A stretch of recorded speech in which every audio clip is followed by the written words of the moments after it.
সালাম আলাইকুম দর্শক, সবাইকে আমন্ত্রণ জানাচ্ছি বাংলা ভিউ লাইভে। আপনাদের সাথে এই মুহূর্তে আমি যুক্ত আছি নাজাত আহমদ প্রকাশ। তো আমার সাথে ক্যামেরা আছেন তুফাইল আহমেদ। আমি আছি এখন সিলেটের কাজীবাজার এলাকায়। আমি যদি আপনাদের দেখানোর চেষ্টা করি, বন্যার কারণে আসলে সিলেটের কাজীবাজারে যে স্থবিরতা সৃষ্টি হয়েছিল সেই স্থবিরতা আসলে অনেকটাই শেষ হয়ে গেছে।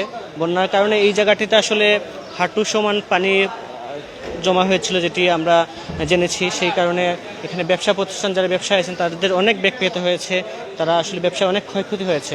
আমি একটা বিষয় জানিয়ে রাখি, সিলেটের আকস্মিক বন্যার কারণে সিলেটের 11টি উপজেলার প্রায় 18,749টি পুকুর, দিঘি, হেচারি ও মাছের খামার তালিকায় ক্ষতিগ্রস্ত হয়েছে। এতে প্রায় 2,13,00,000 মাছের পোনা এবং 2,305 টন মাছ বন্যায় পানিতে ভেসে গেছে।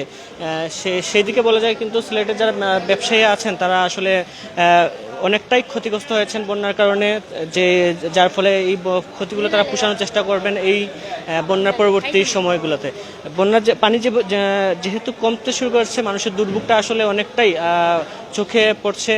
যেটি হচ্ছে রাস্তাঘাট, যারা আশ্রয়কেন্দ্রে ছিলেন তারা তাদের নিজ নিজ বাসভবনে ফিরে যাচ্ছেন বা আশ্রয়কেন্দ্র থেকে ফিরে যাচ্ছেন। সাথে সাথে যে বন্যার কারণে যে ঘরবাড়ি বা রাস্তাঘাটের ক্ষতি হয়েছিল সেগুলো আসলে তারা আসলে চোখে পড়ছে ইদানিং। আমরা একজন ব্যবসায়ীর সাথে কথা বলবো, যারা এখানে ব্যবসায়ী আছেন বা বন্যার সময় দীর্ঘদিনের ব্যবসায়ী, ওনার সাথে কথা বলার চেষ্টা করব। আমরা জানার চেষ্টা করবো আসলে ওনার বন্যার পরিস্থিতি কীভাবে মোকাবেলা করেছেন। আচ্ছা, এখানে আসলে পানি কতটুকু ছিল বা আপনারা বন্যার সময় কী ধরনের প্রতিকূলতা ছিল? আসলে এখানে পানি প্রায় হাঁটু পানি ছিল এখান পর্যন্ত। ব্যবসায় আমরা অনেক ক্ষতিগ্রস্ত হয়েছি। এই দুদিন হলো, কালকে একটু কমছে, আজকে মোটামুটি একটু পরিষ্কার। ব্যবসা অনেক ক্ষতি হয়েছে ভাই, আর বেশিরভাগ ক্ষতি হয়ে গেছে এই পাশেরগুলার মানুষের, কারণ এগুলো লেবার স্টাফ অনেকে আছে, কম বেতনে চাকরি করে, তাদের অনেক ক্ষতি হয়েছে। বাসার দিকে প্রচণ্ড পানি ছিল, আর ব্যবসায় তো অনেক লস ভাই। অনেক পাইকার তো আসতেও পারেনি, বিভিন্ন জায়গা থেকে টাকাপত্র দেয়নি, প্রচুর লস ক্ষতিতে আছি আমরা। আচ্ছা, বন্যার পরে এখন তো হচ্ছে আপনারা আবার নতুন করে শুরু করছেন, বা এই বিষয়টা আসলে আপনারা কীভাবে ক্ষতি পুষিয়ে নিতে পারবেন কিনা? ক্ষতি পুষিয়ে নেওয়াটা আসলে একটু কষ্টকর, কারণ হচ্ছে যারা পাইকার অন্যান্য দিক দিয়ে ক্ষতিগ্রস্ত তারাও কিন্তু এখানে আসতে পারেনি। আমাদের বাকি টাকাও তুলতে কষ্ট হচ্ছে, মাছ বিক্রি করতেও কষ্ট হচ্ছে, এবং পার্টি যারা টাকা পয়সা আগের পাবে বা নতুন বিক্রি হচ্ছে এগুলো টাকা পয়সা লেনদেন করতেও কষ্ট হচ্ছে। সময় লাগবে ভাই, অনেক সময় লাগবে। অনেকটাই ক্ষতিগ্রস্ত আসলে আমরা।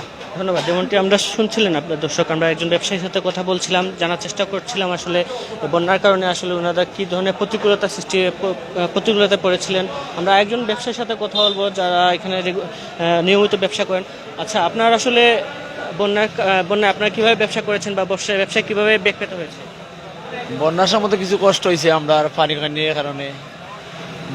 আপনারা কি এখন আবার নতুন করে শুরু করেছেন বা নতুন করে আপনার ব্যবসা কীভাবে জমি উঠেছে? এখন কাস্টমার আছে কিনা? না, এখন কাস্টমার আবার স্বাভাবিক আগের জায়গাতে।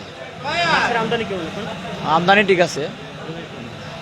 আমরা অনেক পুকুরে মাছ বন্যার পানিতে ভেসে গেছে, অনেক পুকুরে বন্যার পানিতে মাছ ভেসে গেছে। এই বিষয়টা আসলে বন্যার মাছ পাওয়া যাবে কিনা এখন কম দামে? এটা পরবর্তীতে আরো কম দামি, এখন না, এই যে 2-3 মাস গেলে মানে পানি যদি আবার শুকাতে এই সময় কম দিতে পারি। ধন্যবাদ দর্শক, আমরা যেমনটা দেখানোর চেষ্টা করছিলাম বন্যার পানির কারণে আসলে সাধারণ মানুষের এখানে যারা ব্যবসায়ী আছেন তারা আসলে কী ধরনের বেগ পেতে হয়েছে বা কী ধরনের সমস্যার সম্মুখীন হয়েছিলেন। দর্শক, বাংলা ভিউর লাইভ এখানে শেষ করছি। আগামীতে আবার দেখা হবে, ততক্ষণ সবাই ভালো থাকুন, সুস্থ থাকুন, বাংলা ভিউর সাথেই থাকুন।